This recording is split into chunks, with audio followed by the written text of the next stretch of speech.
Thank you, Chairman Rogers, for holding this hearing, and for Attorney General Garland for attending. In your opening statement, you said that you work to uphold civil rights. Is the Sixth Amendment one of those in the Bill of Rights?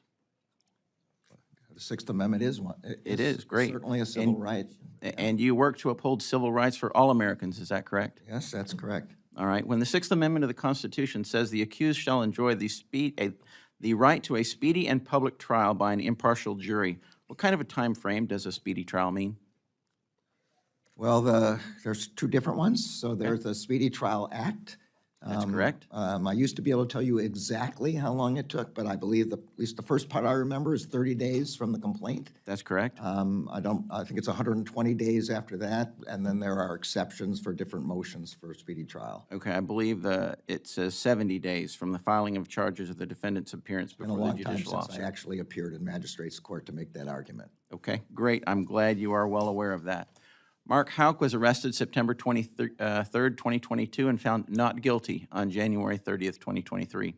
The jury deliberated about an hour. DOJ accused Houck of twice assaulting the volunteer in front of a Planned Parenthood clinic and charged him with 2 counts of violating the FACE Act, freedom of access to clinic entrances. The arrest to the trial took just over 4 months. Would you consider that a speedy trial? Yes. All right, so would I. Last week, I visited the D.C. Department of Corrections and met with some of the 20 prisoners who were arrested in connection to the events at the Capitol on January the 6th. According to a Just Security article that came out on March the 20th, 11 of the 20 have not accepted a plea deal, nor have they even been brought to trial. Today is March the 29th, 2023. Attorney General Garland, is it correct that since their arrest, some of these individuals have been waiting approximately 2 years for their trial? Look, I don't know the specifics of individual cases. The beauty of the Sixth Amendment is that each of those people is entitled to a lawyer, has a lawyer who can make a speedy trial argument in the court. Oftentimes, lawyers ask for more time. Oftentimes, they ask for exceptions for discovery. There was an enormous amount of discovery in those cases, but I don't know anything about particular cases. Does waiting 2 years for a trial meet the speedy trial clause of the Sixth Amendment? It can if the exceptions to the Speedy Trial Act are met. Those are the responsibility of the lawyers for those defendants to bring to the Well, I would like you to look into that, because to me, I don't think waiting 2 years for your trial complies with the Sixth Amendment of the Constitution. This is an argument to be made before the judge. The judge has the authority to dismiss a case for a violation of the Speedy Trial You're Act. absolutely correct. A judge does have that authority.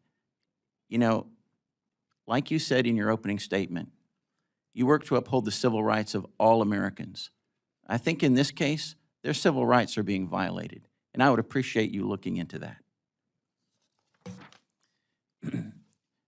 In your opinion, should unauthorized agencies or unauthorized programs in the federal government receive funding through the Appropriations Committee, through this committee? Sorry, I'm not following the question. If it hasn't been authorized? Correct. In your opinion, should unauthorized agencies or unauthorized programs in the federal government receive funding through this Appropriations Committee? At a high level of generality, seems like a syllogism. If it's unauthorized, it shouldn't have appropriations. I agree. We have authorizing committees and we have appropriating committees here in Congress. Before a government agency or program can come into existence, it must be authorized. Then we as appropriators add the money to make the program function. So I agree with you that if a program is not authorized, it should not be appropriated. Is the Department of Justice currently authorized for appropriations?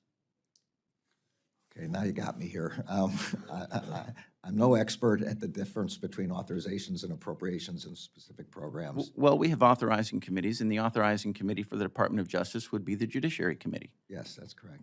Okay. Well, I will tell you, right here, Public Law 109-162, the last time the Department of Justice was authorized was 2009. 2009, when your budget was $26.2 billion. So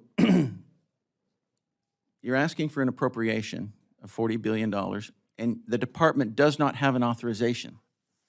I think that's a problem. Well, I think you got me in a certain way, but that means that during the entire previous Trump administration and much of the Bush administration, the Justice Department was also unauthorized. Well, that would be the Obama administration. Well, if it's since 2009, it would also include the, Well, through 2009, right here. from 2009 to today, then all the previous administrations were also unauthorized. That's correct, and it's incumbent upon the Department of Justice to ask for an authorization. Yeah, I have to, when I don't know the answer, I think the truthful thing for me to say is I don't know the answer, and I don't know the answer. Okay, all right, well, I'm finding it difficult to approve an appropriation to an agency that has not requested an authorization. And how can I, in good conscience, appropriate taxpayers' money to an unauthorized agency? So, giving you the benefit of the doubt, and the last time that you were authorized, which was 2009, I would think that 26.2 billion is probably the Time of the most we can gentleman has offer. expired. Thank you, and I yield back. Mr. Elzey. Thank you, Mr. Chairman. Thank you, General. It's good to be here. We've not met before, but as soon as I shook your hand, I understand that you have some pretty thick skin because you get run through the ringer up here, and I appreciate your time and in coming up here. I'll get right to it. Are you familiar with the term, now, Congressman Garcia, Congressman Gonzalez, and I are all in naval aviation in our previous careers. Have you ever heard the terms alligator's closest canoe? Yeah, I think I've heard it, the nearest bear to the door, but That's it? pretty All much right. the same, I think. And have you heard the term stump the chump? No, afraid of not. Okay. That means when you ask a question that you're not going to get the right answer on or something like, it's something to put somebody on the spot. I promise you I'm not going to play that game with I you appreciate today. it. But we are going to talk about the alligator closest canoe. I'm from Texas 6, which is just south of Dallas. I have a 9-county district, which has gotten pretty big, largely rural, not a whole lot of money in the district. And as I look at the budget requests for some of these programs, and I understand you have a very large department. You have a lot of folks working for you, and I know you didn't write this budget request yourself. And then you have to be under the microscope to answer for it. So I'm going to ask you a couple hard questions, namely about the SCAP program, which helps offset the cost of local law enforcement for holding within their jails illegal aliens who are criminals, either have been convicted of a felony or 2 misdemeanors. And previous to that, we had $234 million allocated to that program. That program's been cut. And I'm curious to know if there's an alligator closest canoe, which is, again, I said I'm not going to play stump the chump. We have a illegal immigration problem. We have a drug problem coming from the border. We have a human trafficking problem coming from the border. I think we can agree with that. So I asked my local sheriffs how much it costs them to hold some of these folks. So I've got 9 counties, but I talked to Sheriff Elmer Tanner of Navarre County, Brad Norman of Ellis County, my home county, Bill Wayburn of Tarrant County. We're still waiting on some of those numbers. There's 254 counties in Texas, and I would argue that Texas is bearing the brunt of what's going on the border. So I heard back from Elmer in Navarre County. He has held 28 of these criminals for a total of 2,067 days. At $69 a day, that's $142,000 cost to Navarre County and the taxpayers of Tarrant County. There's only 52,000 people there. That's real money for counties like mine in my district, like mine. So my question is, if we're going to do away with $234 million program under the justification of more emergent problems, like new grant problems, like the Accelerating Justice System Reform, which is $300 million discretionary over 10 years, incentivize jurisdictions in undertaking the critical work of addressing the entrenched issues of inequity and disparity, that's not the alligator closest canoe. Who on earth decided to cut that entire program that's going to offset my sheriffs from having to house illegal immigrant criminals for that program? And that's just one of many, but I don't have that much time to go over all of it.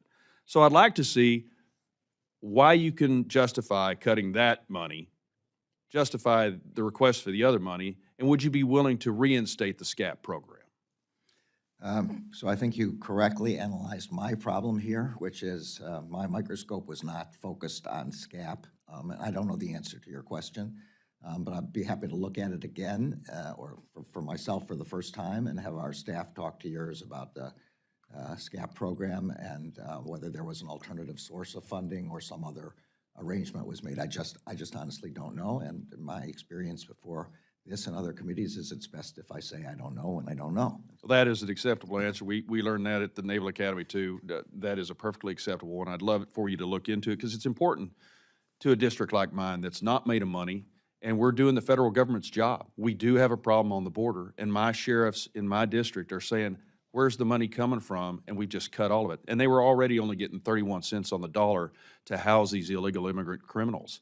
And that affects my district very, very harshly. So my time's expired. I yield back. Thank you very much for the answer. The gentleman yields back. Mr. Gonzalez. Hi, xin chào mọi người nha. Hôm nay mình sẽ hướng dẫn mọi người móc bông hoa này nha. Một bông hoa nhỏ